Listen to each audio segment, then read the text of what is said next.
Buenas tardes, buenas Bueno, profe, noches. Arrancamos con Juan Barrios. bueno, buenas tardes. Yo elegí el libro que se llama Pesadilla para Hackers, de Pablo de Santis. Les voy a leer un pedacito del inicio del libro por un detalle que, bueno, se lo voy a contar al final.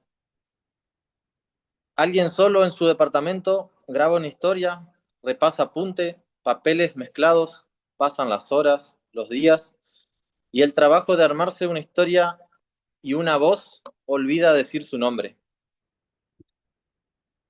Bueno, el libro trata de un muchacho que conoce a un chico llamado Jorge al finalizar la secundaria. Refiere que no se hablaron durante todo el ciclo y al finalizar la secundaria tomaron contacto y se hicieron amigos. Esta persona tenía ganas de escribir sobre algo y pasado el tiempo se lo comenta a Jorge.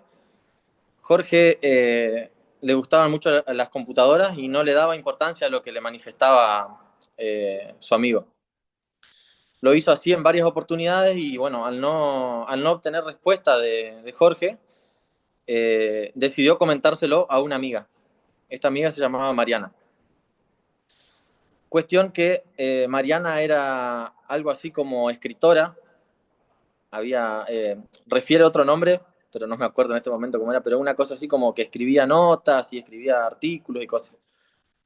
No las había llevado a ningún libro, ni las había llevado a ningún blog, ni las había llevado a ningún lado, solamente las escribía. Eh, Cuestión que le comenta lo de escribir sobre algo y a Mariana le interesa lo de escribir sobre algo. Entonces, como su amigo Jorge estaba muy metido con el tema de las computadoras y demás, le manifiesta que quería escribir algo relacionado a eso, relacionado a sistemas operativos, a virus, a una cuestión de eso. Mariana le manifiesta que ella tiene un tío que le podría dar continuidad a la escritura, digamos, si le llevaban una buena nota. Así que agarran viaje y bueno, le comentan entre Mariana y esta persona a Jorge, y Jorge acepta escucharlo, y él refiere que lo único que podía comentarle al respecto es que no era hacker, digamos, porque le tenía miedo a la cuestión de meterse en bases de datos o saber cosas de personas que por ahí conocían. Cuestión que insisten con que le contara lo que él sabía respecto de las computadoras, de los virus, de los sistemas operativos y de los hackers, y Jorge accede a darle importancia y le comenta que había un club que se llamaba el Club de los Solitarios. Dicho sea paso, es uno de los capítulos del libro. Eh, y bueno, le comenta cómo estaba compuesto el club. Eran 4 personas y él 5, compuesto por 5 personas, 4 amigos. Eran de distintos puntos del país y el detalle era que no tenían contacto, o sea, no se veían en persona, solo se vieron una vez, y en esa oportunidad iniciaron con este club. Cuestión que se basaba en meterse en sitios o en bases de datos de personas que en principio conocían y luego se extendieron un poco más y se fueron a bases de datos de personas que no conocían. Cuestiones de bancos, cuestiones de empresas y demás. Para llegar a completar la nota, Mariana y esta persona que no tiene nombre, eh, manifiestan, o sea, se juntan y le manifiestan a Jorge la idea de buscar a estas 4 personas que se llamaban Fabián Rudnick, Carlos Marcos, Luciana Jiménez y Marcelo Eblin, eh, en los distintos puntos del país. Se dirigen primero a hablar con una de las personas. Esta persona le resta importancia respecto de lo que le preguntaban. No quería como explayarse respecto de los hackers y demás, como que no le dio importancia, y así sucesivamente con todas las otras personas. En el grupo había una sola femenina, o una sola mujer, perdón, eh, que era Luciana Jiménez. Esta chica como que en principio no quiso hablar y luego ella tuvo la intención de contarles un poco más respecto de los hackers. Las cuatro personas, incluso Jorge, tenían como el mismo prontuario, digamos, de al principio no querer hablar y luego terminar contando lo que realmente pasaba. Todos coincidían en una cosa, que era que divagaban. Al momento de contar respecto de los hackers, se iban a un espacio donde divagaban con espíritus, divagaban con cosas raras, por así llamarlo. Cuestión que al lugar de donde arrancó todo, luego de haber recorrido los puntos del país donde encontraron a estas personas, y se encuentran con la mamá de Jorge, que les manifiesta que Jorge estaba algo así como loco, eh, que estaba en otra superficie, que tenía frío y en el ambiente hacía calor. Bueno, decide internarlo. La madre, descreída de lo que pasaba, si bien esta persona y Mariana sabían que podía tener algo que ver con esto de los hackers y demás, por lo que le habían contado, la madre descreía, llamó al psiquiatra y el psiquiatra como que le dio a entender lo mismo, que podía llegar a tener algo que ver con todo esto que le había contado Jorge, perdón, esta persona y Mariana, y bueno, decidió internar un seguimiento. Una de las... ¿Alguien habló? Sí, hay un micrófono habilitado, ya lo deshabilito. Ah, no, ahí está. Perfecto. Una de las personas, esta de los hackers, Fabián Rudni, el padre de esta persona tenía una empresa en Córdoba. Cuestión que al hablar con la mamá de Jorge, llegan a la conclusión de que, bueno, como dije al principio, tenían algo en común estas cinco personas y estaban como locos. El padre de Fabián Rudni pensó que era una cuestión que le querían hacer mal a la empresa y no una cuestión de su hijo o de los programas con los que trabajaba y demás. Así que envió un detective a la casa de Jorge, habló con la mamá de Jorge, el detective, y con esta persona que no tiene nombre. Eh, le cuenta esta persona al detective qué era lo que pasaba, y esta persona quiere ir a buscar al resto del grupo de los hackers. Eh, Encuentran a todos, habla él con todos, y al único que no encuentra es a Marcelo Eblin. Este Marcelo Eblin tenía una particularidad, que tenía un tío que era psiquiatra y hacía estudios sobre las personas y las computadoras. Como que trataba de conectar una cosa con la otra. Eh, Fueron a buscar a Marcelo Eblin, no lo encuentran, se vuelven y siguen con el resto de los hackers. El detective llegando a la conclusión de lo mismo que Mariana y su amigo, es decir, que estaban locos. Mariana y su amigo, de forma particular o solos, deciden ir a buscar nuevamente a Marcelo Eblin y se encuentran en la casa de Marcelo Eblin con su tío muerto. Había otra cosa en común que tenían, aparte de esta locura, eh, que era un disquete o un disco. Dice disquete, yo imagino que era un disco o una cuestión así, eh, que lo tenían todos los participantes de este grupo. Eh, Se llamaba Chin, el disco, y en el disco estaba todo el procedimiento que había hecho el tío de Marcelo Eblin respecto de las computadoras y las personas. Es decir, que creían ellos que posiblemente era lo que los había enloquecido o los estaban enloqueciendo. Eh, Llegan a la conclusión que Marcelo Eblin era como el alumno de su tío y fue el mentor del resto de los hackers, es decir, el que los enloqueció a los otros. Eh, Como para finalizar,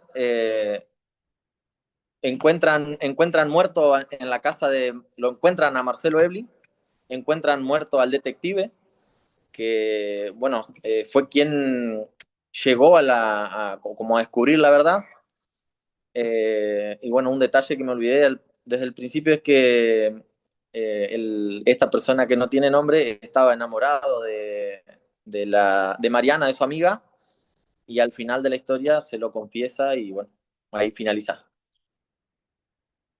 Bueno, algunas cositas que fui anotando. Para quien no conoce el libro, habría que poder decir en principio si es real o ficción. Yo supongo que esto es ficción, ¿correcto? Sí, profe, correcto. Bien, para que lo tengan en cuenta el resto también. Esto de leer al principio estuvo bien, estuvo original, estuvo distinto. Leíste bien, que no es Ah, poco porque las lecturas anteriores fueron medio dubitativas. Sí es un texto del género policial, de suspenso, de enigma también. Te expresás bien, con soltura, con espontaneidad, mirando a cámara.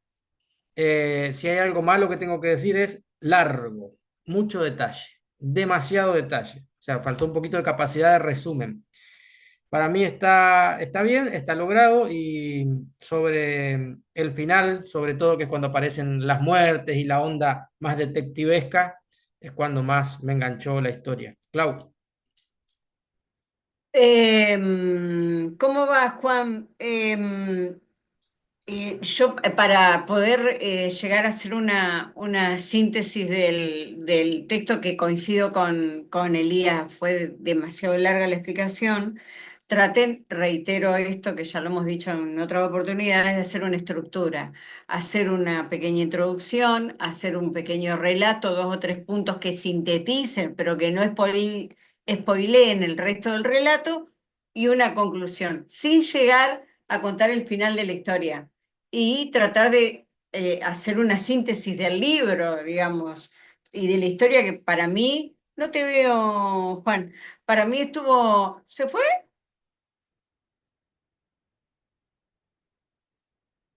Se fue, no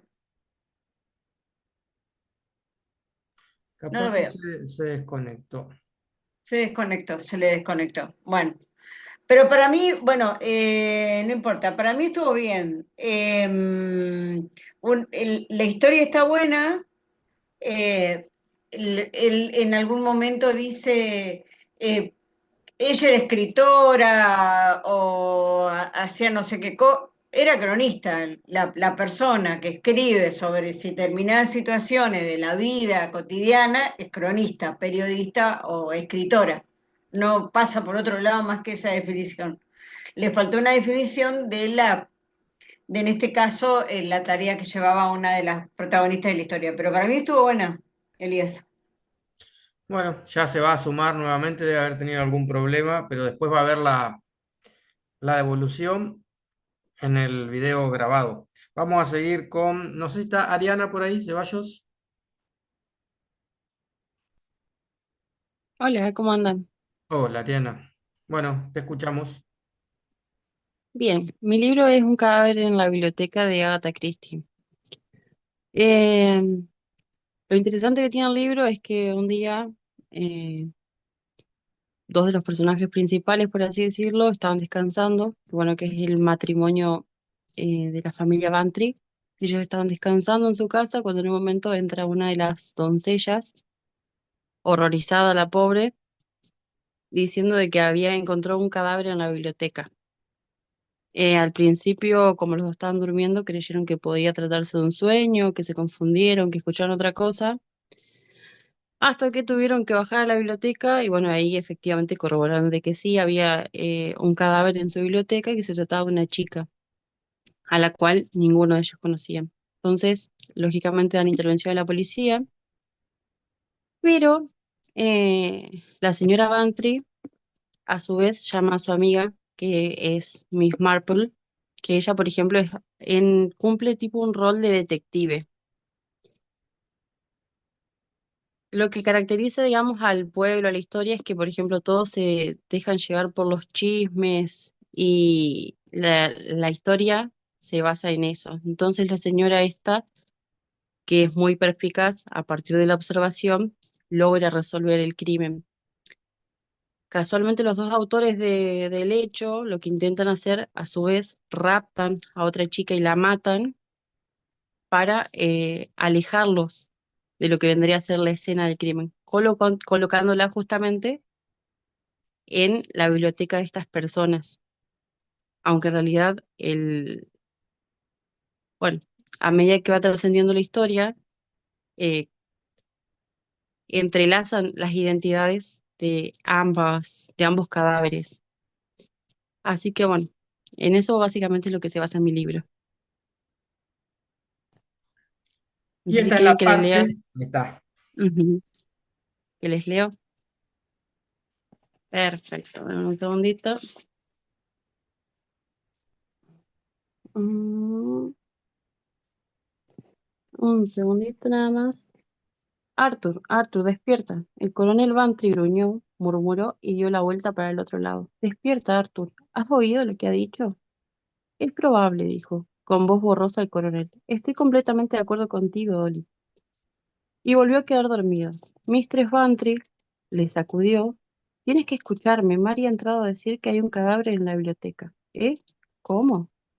Un cadáver en la biblioteca. ¿Quién lo ha dicho? Mary. El coronel Bantry hizo un esfuerzo para concentrar sus dispersas facultades y procedió a hacer frente a la situación.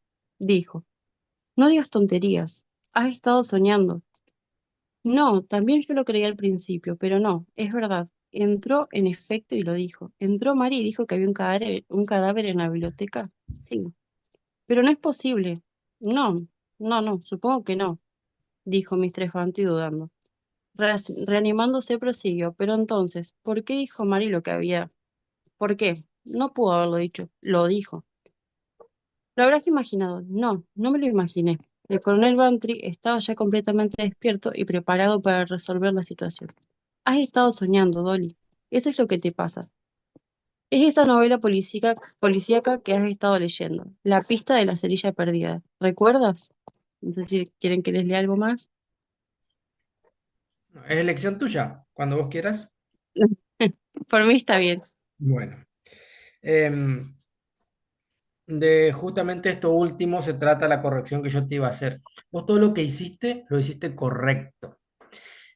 Miraste a cámara, con tranquilidad, con espontaneidad, relataste, etcétera. Te faltó diseñar un plan. Arranco por acá la lectura, no espero que haya un silencio incómodo en el medio para ver qué me dice. La meto, yo decido dónde va, es parte de mi presentación, parte de mi diseño, de mi pensamiento. El cierre va a ser este, para que tenga tu presentación un comienzo, un desarrollo y un final que esté pensado.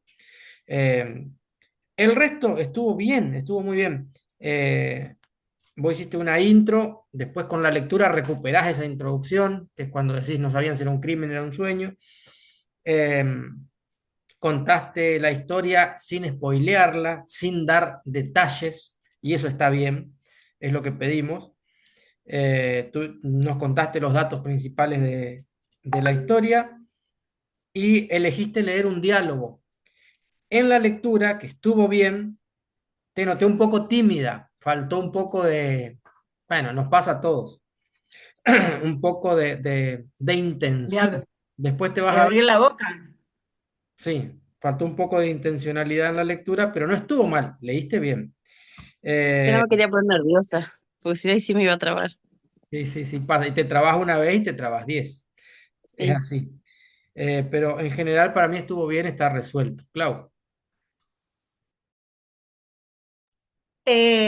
Yo coincido con lo que decía Elías y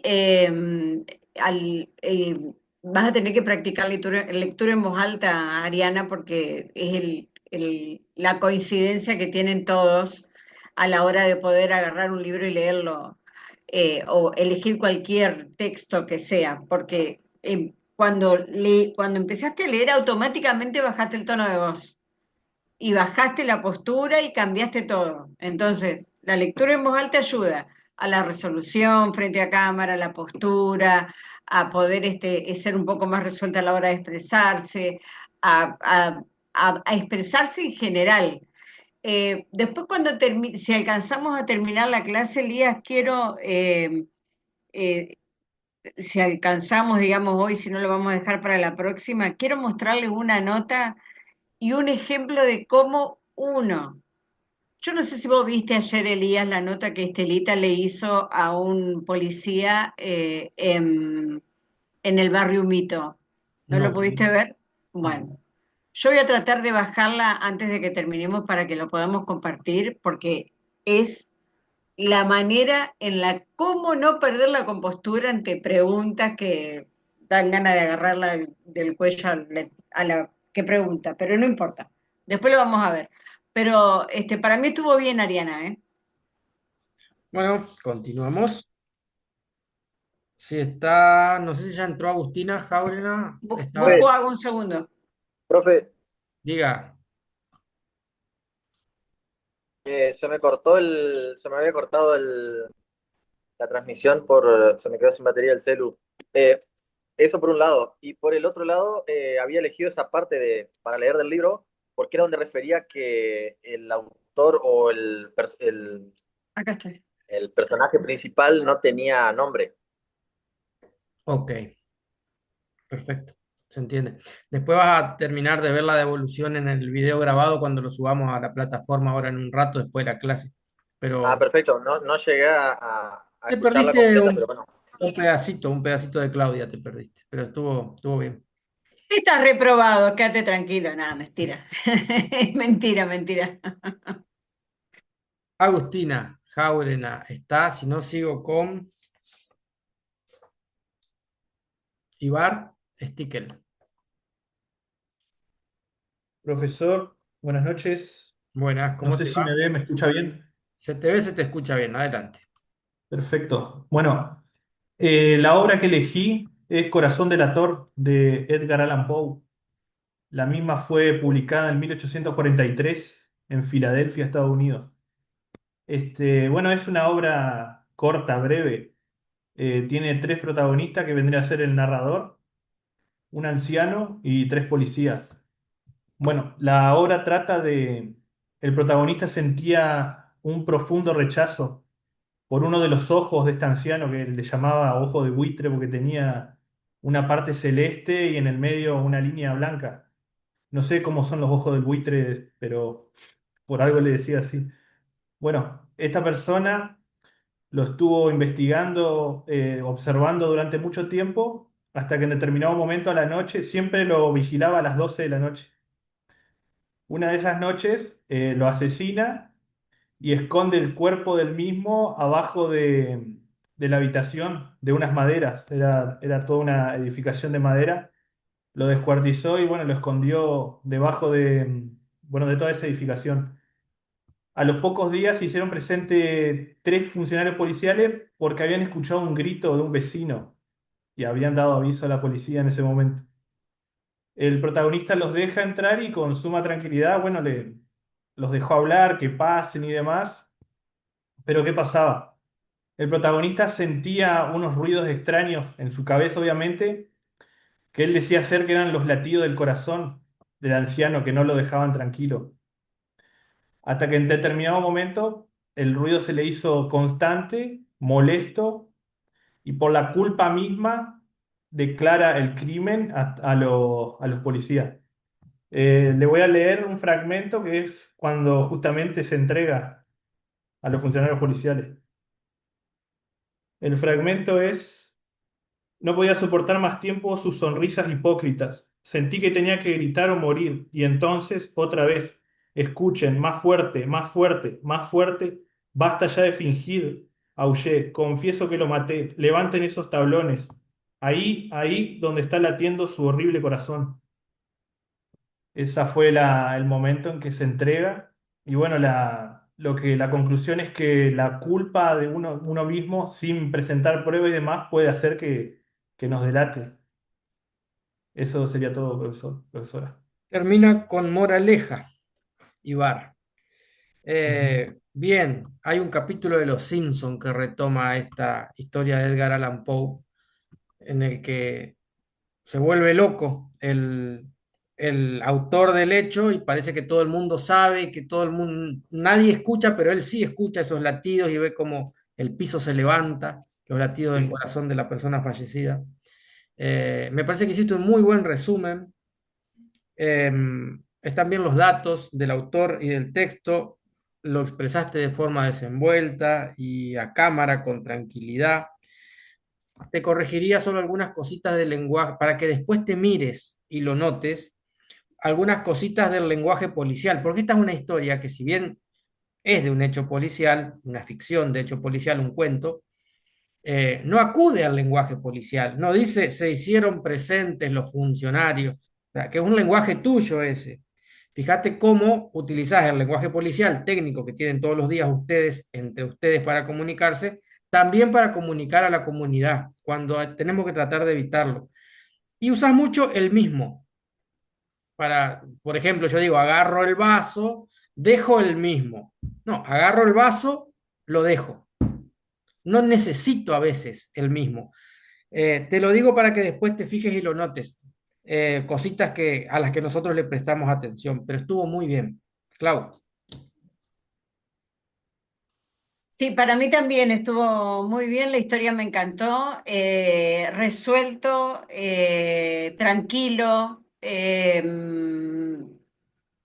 bien expresado y también, digamos, reitero lo que les digo al resto, traten de hacer una estructura y hacerse siempre un punteo de lo que van a decir y también la lectura estuvo bien. Para mí estuvo bien, muy bien. bueno, vamos a seguir ahora con Mateo, ¿está? ¿La borda?